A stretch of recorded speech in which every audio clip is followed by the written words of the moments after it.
Hi everyone and welcome back to Physics with Mr. Simons, where we simplify physics and we get you exam ready. Right, today's lesson, acids and bases. We're specifically looking at the past exam question from Prelim 2020 from the Free State. Right, so without further ado, let's look at the questions. So question 8, sulfuric acid H2SO4 ionizes in two steps. First step is the ionization represented by the following incomplete equation. So we have H2SO4 reacts with water to form an ampholyte P plus H3O plus. So there, for that to become H3O plus, it got the hydrogen from H2SO4. Right, 8.1.1, define the term ampholyte. 8.1.2, for ampholyte P, write down the name or formula of the ampholyte. Name a formula of its conjugate acid. Name a formula of its conjugate base. 8.2, they say a 0.1 mole per decimeter cube sodium hydroxide solution is prepared in a 100 cubic centimeter volumetric flask. A sodium hydroxide solution is titrated with a 0.12 mole per decimeter cube sulfuric acid solution, H2SO4, using the apparatus illustrated below. Define the term strong base. Write down the name of the apparatus labeled X and Y. So we want X and Y. And calculate the volume of sodium hydroxide that remains in Y after addition of 15 cubic centimeters of sulfuric acid, right?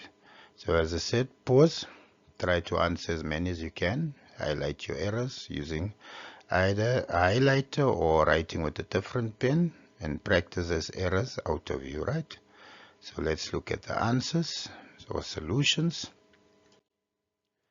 Right, so question 8. Sulfuric acid ionizes in two steps.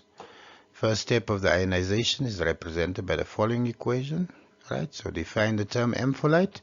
Ampholyte is simply a substance that can act as either acid or base. Right, so it can be acidic or it can be basic. Right. For ampholyte P, write down the name of the formula. So there, if I'm giving a hydrogen to H3O plus, one less hydrogen, there would become HSO4 minus. Right, so 1 mark, or hydrogen sulfide ion.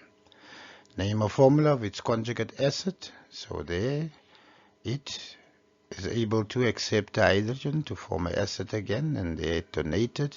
So in short, name of the conjugate acid is H2SO4. Right, name or formula of its conjugate base. So its conjugate base, if it donates another hydrogen, would be SO4 2 minus. Because HSO4 minus, get rid of another hydrogen, we will have SO4 minus. So in short, what we are saying is HSO4 can accept a hydrogen and it can donate a hydrogen. So there's my first 5 marks basic theory, right? Let's go look at the second part. 0.1 mole sodium hydroxide solution is prepared in a 100 cubic centimeter volumetric flask. The sodium hydroxide solution is titrated with 0.12 mole decimeter cube sulfuric acid solution, H2SO4, using the apparatus illustrated below. It's found that 15 cubic centimeters of H2SO4 neutralizes the unknown volume of NaOH. Balance equation for the reaction is given to you. Define the term a strong base. Right, a base that dissociates or ionizes completely in water to form a high concentration of OH minus. So it completely breaks up to form a high concentration of hydroxide ions. Write down the apparatus or the names of the apparatus labeled. So X there is called a burette. And Y here, volumetric flask, or not volumetric, a conical flask, or Erlenmeyer flask, right? So, and then we have the calculation question, right? So now we're going to that question. So you have to follow very carefully when I do that. This is where the variations come in, and you need to understand and know all these variations. Right, so 8.2.3, calculate the volume of sodium hydroxide that remains in Y after addition of 15 cubic centimeters of sulfuric acid for 5 marks. So they say they're using it to titrate, right? So the concentration of my acid was 0.12 moles per decimeter cubed. given to me the volume of the acid 15 cubic centimeters and the concentration of the base equals 0.1 mole per decimeter cubed. So for titration and neutralization, we say concentration of acid times volume of acid must divided by the concentration of base times the volume of base must equal the ratio of my moles of acid divided by my moles of my base. So there we have 0.12 times 15, bottom 0.1 times the volume of the base, and the molar ratio according to my equation was 1/2. So 1 mark there, 1 4, balancing there, 1 there. So if we simplify, 0.1 times 1, or in short, times 2, divided 1 goes to the bottom and VB goes on its own. So we multiply out to get 36 cubic centimeters. 36 divided by 1000, I assume you remember 1000 cubic centimeters, give me 1 decimeter cubed or 1 liter. So that times 1000 gives me 0.036 decimeter cubed. Now my volume excess sodium hydroxide, I had 0.1 when I started, minus the 0.036 that I've used. So in excess after the equation is done, I have 0.064 decimeter cubed of NaOH left.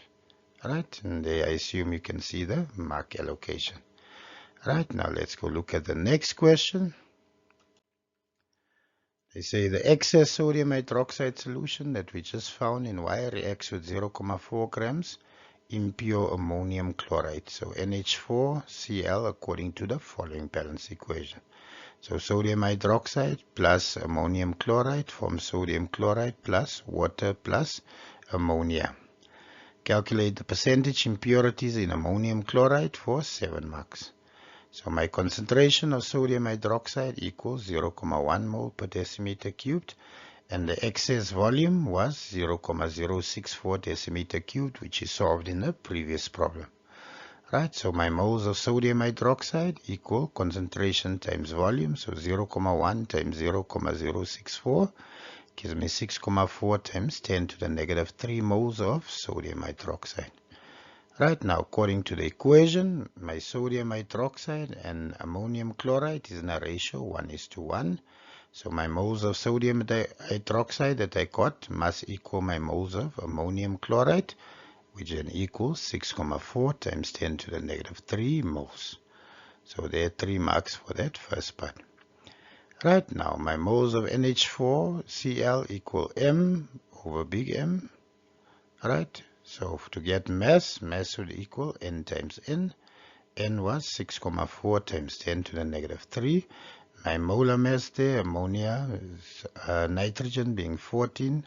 4 plus times 1 is 4, 14 plus 4, 18, plus the chlorine, 18 plus, I forgot what chlorine is off by heart. That gives me 53.5. Alright, so there, if multiply out, I get 0.3424 grams. Alright, so we are sodium Y reacts with 0.4 grams of impure ammonium. So to get my percentage purity, I say 0.3424 grams divided by the 0.4 grams I started with times 100, which gives me 85.6% purity. We asked how pure it is. They want impurities, so for impurities I assume you know our max is 100%, so 100% minus 85.6 would give me then 14.4%.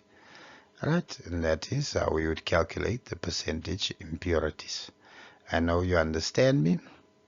I wish you nothing but the best. Thank you for being here and continuing practicing. Bye.